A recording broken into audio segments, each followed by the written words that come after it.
Você assistiu o episódio 10 da temporada 4 do anime de Re:Zero e não entendeu nada? Por que a Meili seguiu o Subaru?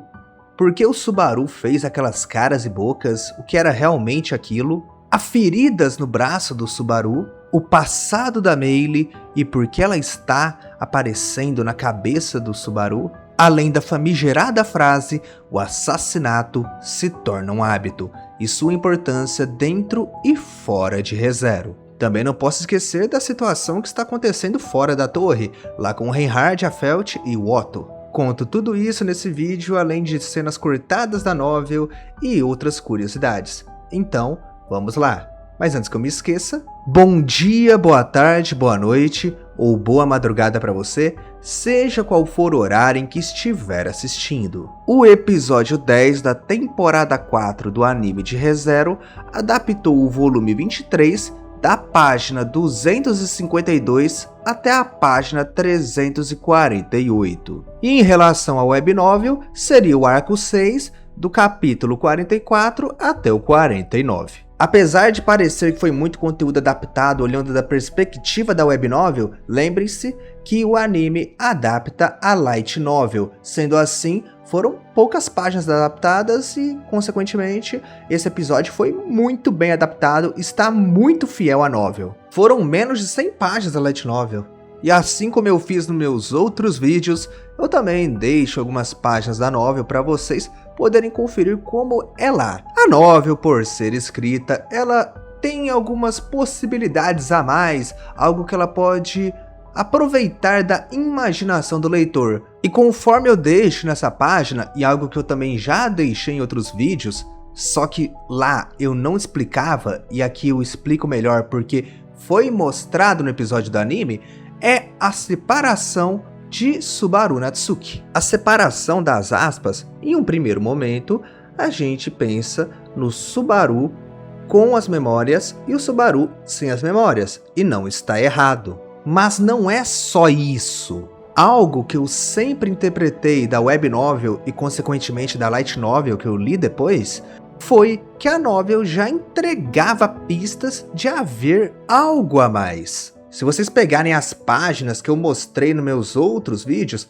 verão que sempre tem um certo exagero na referência de Natsuki e Subaru. Isso é somado com a narração não confiável e toda a confusão e os eventos como eles são narrados de uma maneira que a gente não entende muito bem no primeiro momento. Isso é feito de uma maneira proposital e eu acho muito legal. Além também de ter aquelas falhas de memória do Subaru que deixava a gente ainda mais confuso do que realmente aconteceu. No anime ficou mais explícito, mas ainda assim ficou muito bom. E é isso que é legal da diferença entre os dois formatos, né? Da escrita e do audiovisual. A novel, ela conseguia entregar mais algumas pistas e escondia outras coisas. Já o anime, ele é mais explícito em alguns pontos, mas ele consegue esconder bem alguns outros aspectos. Tanto que eu estou tendo que tomar cuidado com minhas palavras, né? Eu até tive que regravar alguns áudios porque senão eu vou dar spoiler para vocês. E é algo que vai ser revelado em pouquíssimos episódios. Não é informação cortada da novel, mas sim informação que ainda vai ser adaptada. Uma dúvida que eu vi de algumas pessoas era se realmente tinha sido o Subaru quem tinha escrito aquelas palavras, né? Aquelas cicatrizes no braço dele. E realmente foi ele. Tanto no episódio 9 quanto no episódio 10 eu achei que deu pra entender, mas eu vi que muitas pessoas ficaram em dúvida, então eu resolvi explicar aqui. Realmente foi ele. A página que eu tinha deixado pra vocês e deixo agora também mostra que foi ele, que a grafia mostrava até um hábito ruim que ele tinha também, já preparando para uma outra informação, que é a cena da Beako lá, que a informação já adianta aqui.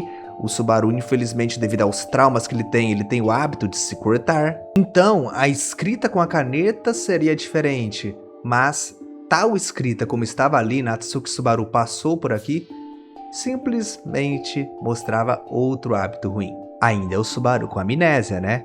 Ou seja, reforça ainda mais o que eu falei anteriormente. A novel já dava alguns indícios e tem algumas pistas de algo que vocês vão ainda saber o desfecho. E até mesmo no vídeo passado eu comentei que tinha pedaços de carne na unha do Subaru.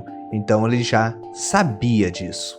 E prosseguindo, o Subaru ele esconde o corpo da Meili. Na novel é mais citada a parte detetive, o assassinatos e tudo mais, a parte de mistério, que é bem legal. Tem muita referência a romance policial, romance detetive, que eu acho bem bacana. E ao sair de lá, tem um encontro com a Emília. A Emília, ela vai procurando o Subaru, avisa que fica observando. É uma dinâmica bem legal entre eles, porque a Emília, gente, já é explícito pra todo mundo. Ela é muito apaixonada pelo Subaru. Ela só não tem ciência total dos sentimentos dela por ele. Mas ela o ama de verdade. Assim como eu disse naquele meu vídeo, Emília ama o Subaru e conta todas as cenas cortadas entre eles e coisas de histórias paralelas. A Emília estava sempre observando o Subaru. Ela até comenta isso no anime e tudo mais. E dá aquele sinal de alerta. Pô, ela está sempre observando o Subaru, né? Então, será que ela desconfiou ou não do Subaru e desse comportamento dele? Porque ele está sem memórias. Então, será que ela está desconfiando disso? E ela até comenta, né, que queria tratar a Meili melhor, dar todo aquele contexto certinho, e o Subaru com amnésia ele vai lembrando. E tem aquela fala grosseira do Subaru. E aí o anime adaptou, mostrou que a Emília, ainda assim, ela queria ajudar o Subaru, mesmo tendo ele sido grosso com ela. Eu confesso que quando eu li a novel, eu imaginei uma cena da Emília ainda mais brava, aí no anime ela ficou mais fofa, mas isso só tinha sido imaginação minha. Aí relendo depois eu percebi que eu imaginei coisa a mais. Então a Emília, ela não saiu dessa característica dela, de uma garota que sempre coloca os outros em primeiro lugar. Claro que ela já aprendeu a se amar mais, principalmente pelos testes do arco 4. Só que o Subaru, que é muito importante para ela, ela viu que estava sofrendo e que essa forma de responder não tinha sido natural. Então ela queria entender mais, queria que o Subaru contasse a verdade para ela. E quando ele iria contar, a Han aparece. Lá na biblioteca não teve cortes, gente, então não vou ficar enrolando para vocês. Praticamente a cena é idêntica. Eles descobrem que a Meili morreu através do livro dela, que apareceu. Ainda tinha aquela certa desconfiança, será que era realmente a Meili? Será que tinha um nome parecido? A Shaula toda indiferente, falando, nossa, a Tampinha, número 2 morreu lá. Então o pessoal fica meio indignado com aquilo, o Subaru contesta aquilo. E surge a ideia de ler o livro da Meili. E mais uma vez, eu elogio demais o anime e toda a produção da 4ª temporada, porque ficou melhor do que na novel. Nos episódios passados eu até havia revelado que a Meili tinha como mamãe, ela fazia essa referência, a Capela. E na novel não é tão expresso, tem a maneira de falar, tem esse trejeito, só que o anime deixou escancarado totalmente e cara, o passado dela foi lindo, lindo, fez referências com side stories, até uma ilustração usou como base de uma side story lá para a parte do frame do anime. Esse passado foi muito bom. A interação da Meili com a Elsa, até a morte dela, aí depois o período que a Meili passou em cativeiro. Gente, foi excelente. Só que, claro, o que foi mais importante foi a lacuna que havia sido deixado para nós no episódio passado. Eu comentei nos meus outros vídeos, só que, aproveitando aqui para quem estiver vendo o meu canal pela primeira vez, é que a Meili, ela sempre teve problemas para sentir emoções. Ela tem pouco tato, já que ela cresceu no meio de Majus. E quando ela saiu forçadamente da floresta, basicamente ela teve a pior criação possível, né? Com a Capela. A pessoa mais normal que convivia com ela era a Elsa. Então todas as emoções que ela sentia eram imitações do que ela via nos outros. E isso não é porque a Meili tem algum transtorno, mas é porque o básico de convivência na sociedade, preceitos e tudo mais, não foi ensinado a ela. Então, apesar do que ela disse sobre os pais dela, pro Subaru em alguns episódios atrás, a curiosidade e a vontade dela de ter uma identidade própria fez com que ela fosse atrás dos livros dos mortos. E a mistura de emoções que ela estava sentindo com certa intensidade naquele momento, né? Que foi o medo de ser pega, depois a vontade de bajular. Muita gente entendeu errado, né? Muitas vezes pensa que é coisa errada. Tem coisa errada, sim. Mas os trejeitos que a Meili às vezes mostra são imitações. E foi como ela aprendeu a dominar uma presa. E ela aprendeu a ter esse certo convívio na sociedade, algo que é meio distorcido. E ela tentou bajular o Subaru. E é isso que o Subaru fala pra ela, não tente me bajular. Era esse o contexto da cena. E, claro, aquelas caras e bocas do Subaru, e isso vai ser explicado no futuro. Algo que, sinceramente, gente, mesmo você que não leu a novel, mesmo você que não pegou spoiler, já tá meio que escancarado. Só não digo por respeito a quem ainda não pegou, mas já tá muito escancarado, principalmente se você prestou atenção na abertura. A abertura de anime é feito pra isso, cara. Musiquinha legal e dar spoiler pra quem não leu a novel. E quando o Subaru, ele disse as palavras que a Meili queria ouvir, as palavras que a Meili achava que precisava ouvir, ela teve uma certa confiança no Subaru, uma confiança às cegas, e viu um caminho, uma curiosidade e um jeito de chegar à identidade que ela buscava, algo que ela nunca teve e poderia obter com o Subaru. Por isso confiou às cegas nele, e resultou em seu trágico destino. E é bem triste, o anime fez bem, só que aí eu enalteço um pouco a novel, porque a novel mostra que foram nos seus momentos finais que ela não queria morrer. Foi quando ela estava capturada, aí surgiu um pouco do fogo das emoções, de não querer morrer, não querer ser capturada pela mamãe, porque se a Capra achasse por ter falhado na missão, ela seria transformada em bicho de novo, ou morreria. Foi nos momentos em que o Subaru estava pressionando seu pescoço, que ela não queria morrer, que veio a tristeza. E, gente, eu já tinha deixado para vocês algumas páginas da novel, vocês viram que tem uns caracteres criptografados aí, que é bem bacana, isso na web novel tinha, quando eu li. E, gente, na light novel tem muito, mas muito, isso é muito legal, isso é muito bacana mesmo. Esses caracteres, eles já indicam um certo desfecho, uma certa pista pro mistério do arco, além de representar amnésia e perda de identidade. Se prestar atenção, verificará que é Meili e Subaru. Mas esse detalhezinho é muito bacana, é bem legal. Por isso deixa aí para vocês conferirem também, porque é algo que agrega demais. O Subaru, ele passa a ter uma crise de identidade violenta. Memórias vão se misturando. Muitas pessoas vão passando pela cabeça do Subaru. E é legal que de várias pessoas que já passaram ao longo da história, que foram importantes para o Subaru, a Ren não tem o nome citado expressamente, é só cabelos azuis. Só que o cabelo azul que mais está presente nesse episódio na mente do Subaru não é claro, e sim um azul escuro, que é o da Meili, que fica o tempo todo perturbando o Subaru.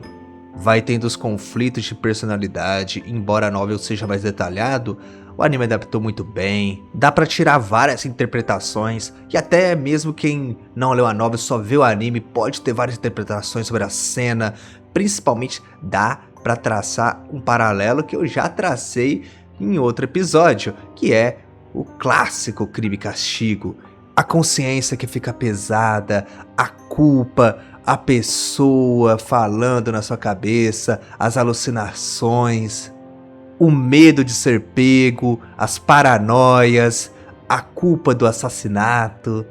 Claro que eu cito mais a semelhança das alucinações que cada um tem, né? O Subaru e o Raskolnikov, porque se a gente for pegar realmente a essência, né? E todos os detalhezinhos, tem suas diferenças. Só que é bem legal ver as alucinações, essa culpa, essa consciência, as alucinações de cada um. Por isso que eu gostei de citar. Não é referência, referência mesmo vai ser nos clássicos de detetive, mas realmente me lembrou a paranoia do Raskolnikov, eu consegui enxergar no Subaru. Inclusive com o tratamento que a Meili tinha, né? Nossa, ninguém se importava comigo, mas agora que eu morri, vocês se importam? O anime passou bem isso daí, então só coloco mais as frases da novel por curiosidade, porque foi adaptado. As cenas da Meili eu elogio demais. Eu nunca pensava que isso seria bem adaptado pro anime há uns anos atrás e me surpreendeu de verdade. Eu estou bem satisfeito com a adaptação. E embora mais escancarado, gostei muito de ver tal página que vocês veem sendo transformada numa adaptação de anime, ver os trejeitos, ver as pistas, cada detalhezinho, é realmente excelente. É maravilhoso ver adaptado esse conflito entre Subaru Natsuki e Subaru Natsuki. E claro, a famosa frase: o assassinato se torna um hábito. Essa frase foi muito marcante em ReZero, porque conforme a gente lia o arco 6, a gente tinha esse incômodo, a gente tinha essa confusão, deu aquele ponto de separação entre a sanidade do Subaru, o que a gente tinha de esperança dele e o que a gente notava de ser algo errado. Isso lendo pela primeira vez, né? Porque relendo a gente consegue notar melhor as pistas, mas o que deixa muito claro. Porque, nossa, ele tá sem memórias, beleza, mas virar um assassino assim? Não parece um if? O que, consequentemente, vai virar um if, né? Vai ter o ponto de divergência pro Tsugihago, que é a rota da Gula. Só que o Subaru sendo um assassino era algo muito estranho. Imagina ler isso pela primeira vez, sem ter outros arcos, não daria nem pra pegar spoiler, pensar, caraca, o que o Tapei tá fazendo? Será que isso vai ser definitivo? O Subaru virou assassino mesmo? Como é que vai ser ReZero a partir de agora? Apesar de 99% de ser um loop falho, ainda assim, aquele 1% causa esse desconforto, e isso foi bem marcante. Então ler o arco 6 sem spoiler é uma experiência. E claro, vocês que estão assistindo o arco 6 sem spoilers, com certeza está sendo uma experiência muito foda. E reforçando aquilo que o episódio do anime já explicou, o assassinato se tornar um hábito não é o prazer de matar, mas sim ter o assassinato como uma opção de resolver os problemas. Se a pessoa ela assassinou alguém e resolveu os problemas dela, ela tende a repetir isso. E o anime mostrou que o Subaru estava tirando essa frase e conhecia de um detetive, e é da ficção Hercule Poirot. Eu não sei falar certinho em francês, e é dos romances da Agatha Christie. Muito legal o Tapei fazendo essa referência, essa homenagem. E o cliffhanger foi perfeito. Sinceramente, foi maravilhoso. Mais 2, 4 páginas estaria aonde o capítulo da novel se acaba, não da web novel, mas da light novel certinho, e eles pararam no momento certeiro, e a maneira como o episódio ele acaba, misturando com a música da ending, as transições pra cena, cara, maravilhoso. E certamente o vídeo não para por aqui, porque a gente ainda tem que comentar o episódio do Break Time dessa semana. Ainda estamos em Pristela e dessa vez é o Reinhard e a Felt conversando com o Otto. É uma conversa tranquila, pessoal. Eles apenas estão agradecendo o Otto pelo fato lá que aconteceu na terceira temporada, lá no arco 5, que ele ajudou a resgatar a Felt lá do Henkel. E é um momento bem oportuno desse Break Time, porque o Reinhard e a Felt dizem que eles têm uma dívida pessoalmente com o Otto. E eu contei pra vocês, né, que eu parei no capítulo 41 do arco 9, mas eu já sei os spoilers do arco 10. E eventualmente no futuro da novel, isso pode ser bem útil. Depois do episódio da semana que vem, eu voltarei com as lives do arco 9. Aí eu chegarei nos atuais da novel e estarei trazendo resumos pra vocês. Agradeço a todos os membros do canal, em especial aos novos membros, que são o Cristiano F, ao Sir Clay e ao Marcos Minion. Tamo junto, rapaziada! Eu vou ficando por aqui. Um forte abraço, e se vocês gostam de animes e principalmente ReZero, eu espero sempre vê-los por aqui, pois afinal é sobre isso que esse canal se trata.